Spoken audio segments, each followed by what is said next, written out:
안녕하세요. 저는 결혼한 지 2년 된 20대 후반 여자입니다. 얼마 전 시부 때문에 이혼할 뻔했는데 남편이 더 이상 아버지를 보고 살지 않겠다며 자기를 버리지 말아달라고 하더군요. 이런 이야기가 나오기까지 어떤 사연이 있었는지 들려드릴까 합니다. 저는 너무나 평범한 가정에서 자랐습니다. 저희 아버지는 제가 태어났을 때부터 지금까지 한 회사에 다니고 계셨고 어머니는 전업주부셨어요. 경제적으로 풍족하지는 않았지만 큰 부족함도 없었습니다. 여고를 졸업한 뒤 서울에 있는 대학을 졸업했고 1년의 공부 끝에 구급 공무원에 합격했습니다. 큰 돈을 벌 수 있는 직업은 아니어도 정년도 보장되어 있고 연금도 있으니 부모님이 많이 좋아하셨어요. 주변 어른들은 여자 직업으로 공무원만 한 게 없다면서 이제 좋은 남자 만나서 시집만 가면 되겠네 하셨지만 생각보다 좋은 사람 만나기가 쉬운 일은 아니더라고요. 그래서 의도치 않게 몇 년을 솔로로 지내다 지금의 남편을 만나게 되었습니다. 남편은 같이 일하던 동료의 지인으로 증권사에서 근무하고 있었어요. 남편이나 저나 연애 경험이 많이 없어서 처음 두세 번 만날 때까지는 어색하긴 했지만 그래도 대화가 잘 통하고 같이 있으면 편해서 금방 친해질 수 있었어요. 그리고 1년 정도의 사간이 지났을 무렵 남편이 저와 결혼하고 싶다고 하더라고요. 결혼 이야기가 나오면서 남편의 가정사에 대해서 알게 되었어요. 남편은 당시 시부와 단둘이 살고 있었고 남편보다 3살 많은 시누는 이미 결혼해 타지에서 가정을 꾸리고 있었습니다. 시모는 남편이 중학생일 때 암으로 세상을 떠났다고 했습니다. 어쩌다 암에 걸리신 거냐고 물으니 자기도 어렸기에 잘은 모르지만 당시 시부가 시모의 친구분과 바람을 폈다고 하더라고요. 그 일을 알게 된 시모가 충격으로 몇 달을 앓았고 정확히 1년 뒤 유방암을 진단받았답니다.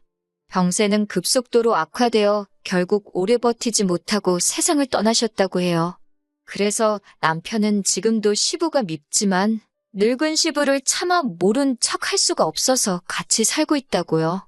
시부 앞으로 나오는 약간의 연금과 남편이 번 돈으로 생활을 하고 있다면서 남편은 결혼을 해도 이 상황이 당장에 나아질 건 아니라고 솔직히 털어놓았습니다. 그렇지만 남편이 덧붙이기를 자기를 믿고 따라와 준다면 절대 제 눈에서 눈물 나게 하는 일은 없을 거라고 언제든지 저를 가장 생각하며 살겠다고 기회를 달라고 하더군요.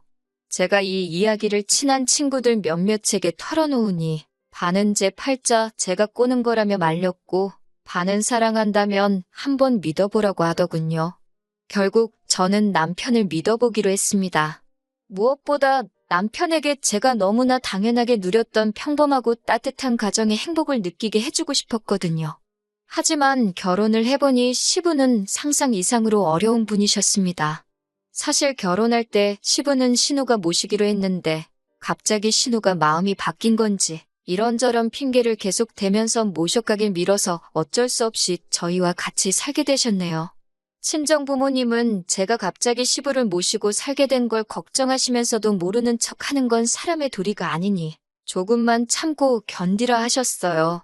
저 역시 사랑하는 남편을 생각하며 기꺼이 그렇게 할 생각이었고요. 하지만 새로운 동네에 이사를 하자마자 저희는 시부 때문에 얼굴을 들고 다닐 수가 없었습니다. 슈퍼마켓을 시작으로 가시는 곳마다 여자만 있으면 그렇게 희롱을 일삼으셨나 봐요. 본인 딴에는 농담이라고 해도 듣는 사람 기분 나쁜 그런 이야기들을 막 하시고 아무튼 체면이고 채통이고 하나도 없으셨습니다.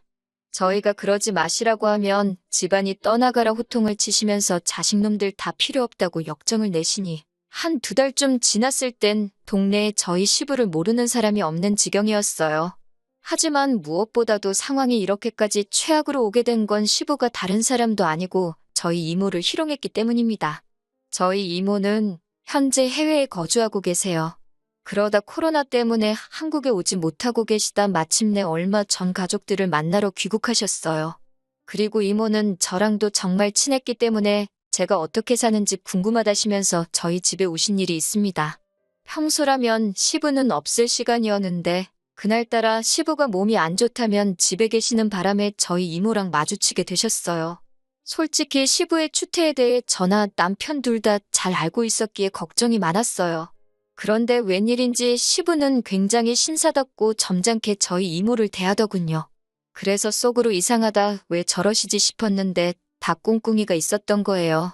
시부는 이모에게 첫눈에 반했다면서 저에게 한다는 말이 아니 너네 엄마도 그렇게 이쁘더니 니네 이모는 더 이쁘네 이러더라고요. 시부는 저희 부모님을 매번 너네 엄마 너네 아빠 그러고 부르세요. 제가 처음 몇 번 제발 그렇게 부르지 마시라 부탁드리고 남편도 뭐라고 했지만 그럴 때마다 니들이 지금 나를 가르치려 드냐며 듣지를 않으셔서 솔직히 포기한 상태입니다. 아무튼 니네 엄마도 엄청 이뻐서 내가 어떻게 해보고 싶었는데 아니 더 이쁜 이모를 숨겨놓고 있었네 라고 하시면서 싱글벙글 좋아 난리더군요. 저는 그런 시부를 보는데 솔직히 역겹고 화가 났어요. 제가 제발 예의를 지켜달라고 해도 앉으나서나 니네 이모 생각밖에 안 난다며 저희 이모 불러오라고 난리도 아니더라고요. 어쩜 그렇게 살결이 뽀얗냐느니 매끄러워 보인다느니 들을 때마다 이모한테 너무 미안하고 속은 메스껍고 죽을 맛이었습니다. 결국 저는 남편에게 시부 좀 어떻게 해보라고 진짜 소름 끼치고 같이 밥도 못 먹겠다고 화를 냈어요. 남편도 상황의 심각성을 인지한 듯 했고 시부에게 자꾸 이러시면 요양원으로 모실 수밖에 없다고 강하게 나가더군요.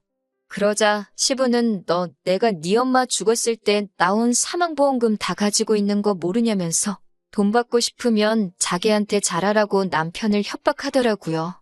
남편은 그 돈 혼자 다 쓰셔도 되니까 제발 며느리한테 스트레스 주지 마시라고 그리고 장인 장모님을 비롯해 그 집안 어른들께 신뢰되는 이야기 좀 그만하시라고 맞받아쳤고요. 돈을 들먹여도 남편과 제가 꼼짝도 안 하니까 약이 오른 시부는 신우를 집으로 오라고 했어요. 그러더니 저희 모두를 앉혀놓고는 니들은 내가 외로워서 이렇게 몸부림을 치는데 자식이란 놈들이 이 주머니는 어떻습니까? 하고 갖다 들이밀어도 시원찮은 판국에 말야 라며 원성을 높이셨어요.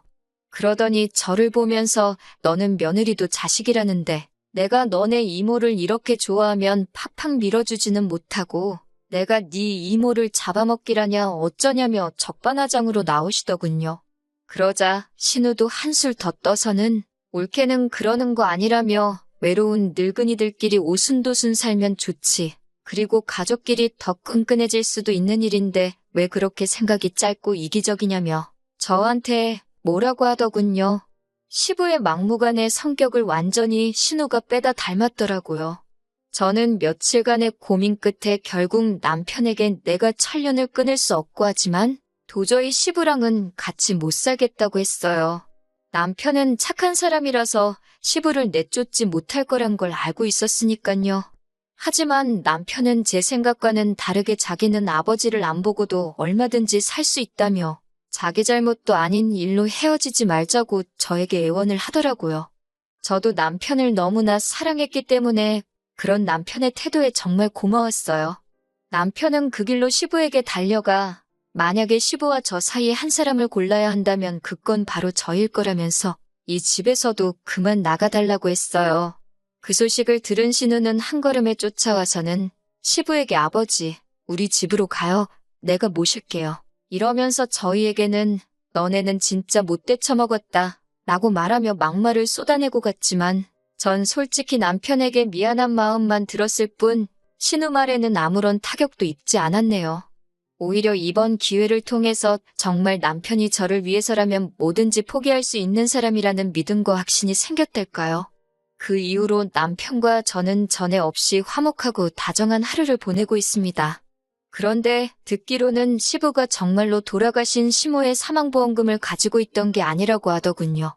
그 돈은 이미 진작에 다른 여자들한테 추근되면서 다 써버렸고 지금은 아무것도 없고 오히려 여러 여자들한테 빚을 져서는 가족인지는 어떻게들 알고 신우한테까지 연락이 오는 모양이더군요.